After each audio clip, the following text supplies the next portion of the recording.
বাচ্চাদের চাহিদাগুলো মাঝে মধ্যে পূরণ করতে হয়। আজকে যেহেতু আরিশা মনির বার্থডে, ওকেই জিজ্ঞেস করছিলাম যে আজকে তুমি কি কি করতে চাও।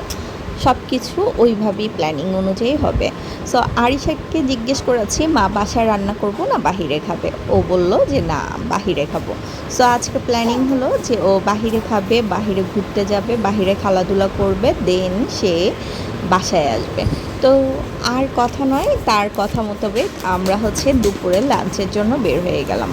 তো ফার্স্টে আমার স্টুডেন্ট লাইফের একটা জায়গায় গিয়েছিলাম, তো ওখানে আমার এখন আর ভালো লাগেনি। তারপর হচ্ছে লাবাম্বাতে লাঞ্চ করতে চলে আসছি। সো ফার্স্টে আমরা আমাদের লাঞ্চটা সেরে নিব। তো এখানেও তার বাবাকে আর তাকে হচ্ছে সিলেক্ট করতে বললাম। সো সে যেটা পছন্দ করে সেটা হচ্ছে চিকেন ফ্রাই, সেও খাবে। তার ছোট বোন, সেও হচ্ছে চিকেন ফ্রাই পছন্দ করে। তো এখন লাঞ্চ টাইমে শুধু চিকেন খেলে তো হবে না, সেই জন্য আমরা হচ্ছে একটু ভারী কিছু অর্ডার করেছি। এছাড়া আজকে যেহেতু সারাদিন ঘুরবো, অনেক কিছু খেতে হবে।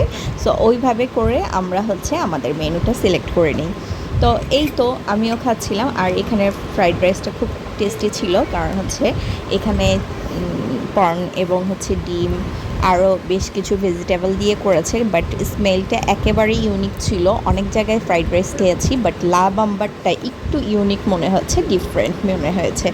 দাম বেশি হলেও খেতে কিন্তু খুব টেস্টি ছিল। যাই হোক, আমাদের লাঞ্চ সেরে মেয়ে বলল 7 নাম্বার পার্কে যাবে, কারণ এখানে সে এর আগেও খেলেছে। সো আমরা রিক্সা নিয়ে যখন আরেক জায়গায় যাচ্ছিলাম, তখন বলল বাবা আমি এখানে নামতে চাই। তো কী আর করার, আজকে যেহেতু ও খেলতে আসছে, তো ফার্স্টে পার্টির ড্রেসগুলো পরে খেলছিল, কিন্তু একেবারেই কমফোর্টেবল না। আর আমি কোথাও বের হলে সচরাচর ওদের জন্য সব কিছুই ক্যারি করি। সো আমি ওদের 2টা ড্রেসও নিয়ে নিয়েছিলাম, কারণ বাচ্চার মায়েদের ব্যাগে হচ্ছে খুঁজলে পাবেন প্যাম্পাস, বাচ্চাদের ড্রেস, পানি, বাচ্চাদের ক্লিপ, হেয়ার ব্যান্ড, এই ধরনের জিনিস। যেগুলো আগে ছিল মেকআপ, লিপস্টিক, এগুলো থাকে টুকটাক, তবে এখন ওদের জিনিসগুলোই বেশি ক্যারি করতে হয় আমাকে। তো এই তো, তারপর হচ্ছে কিছুক্ষণ খেলাধুলা করলো।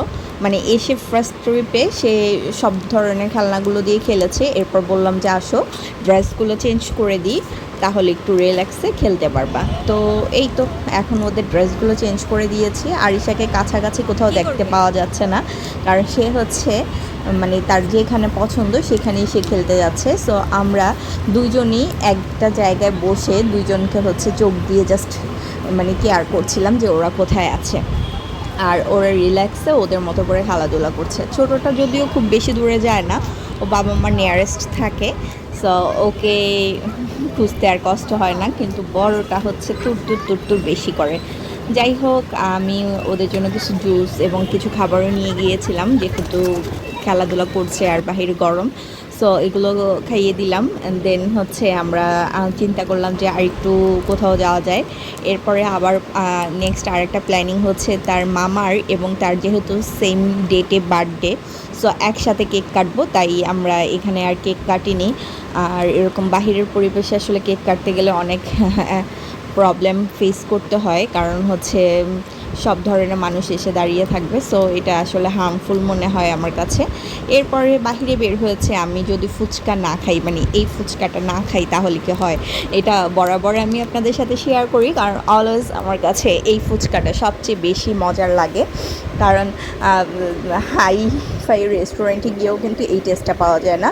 যাই হোক, বাই দ্য ওয়ে, আমরা হচ্ছে কেকের দোকানে চলে আসছি মিঠাইতে। আমার কাছে মিঠাইয়ের কেকটা বরাবরের মতো ভালো লাগে, টেস্টি ট্রিটেরটাও মজা। সো আজকে আমাদের মিঠাইয়ের কেক পছন্দ হয়েছে, এবং এখান থেকে মিঠাই থেকে একটা কেক নিয়ে নিয়েছি। তো এই তো, আর কেকটা যেহেতু দুজন মিলে কাটবে, সো কেকের নামটা আমি সিলেক্ট করে দিলাম যে হ্যাপি বার্থডে মামা ভাগিনী। সো ও আর ওর মামা যেহেতু কেকটা কাটবে, এভাবেই নিয়ে নিয়েছি। এবার ওর মামাকে বললাম, ওর মামা যদিও আড্ডা দিতেছিল, সো ওখান থেকে ওকে বললাম যে তাড়াতাড়ি চলে আসো। তো ও বাসায় এসছে, এরপরে আমরা হচ্ছে কেক কাটছিলাম। আর এই তো আমার ছোটো বোনের মেয়ে আর আমার মেয়ে কাটছে, আর এই পাশে আনাবিয়া দেখছিল। যদিও আমরা ক্যামেরার অপোজিটে সবাই ছিলাম আর সবাই দেখছি। এই তো দেখেন, তো ওর মামা ওদের সবাইকে কেক খাইয়ে দিচ্ছিল। আর এই তো আমার ভিডিও আপনাদের কেমন লাগে একটু কমেন্টস করে জানাবেন। ভালো লাগলে লাইক, কমেন্টস এবং শেয়ার করতে ভুলবেন না, কারণ আপনারা পাশে থাকলে পাশে পাবেন। আর অলওয়েজ চেষ্টা করি সবার পাশে থাকার জন্য। ভালো থাকবেন। আসসালামু আলাইকুম।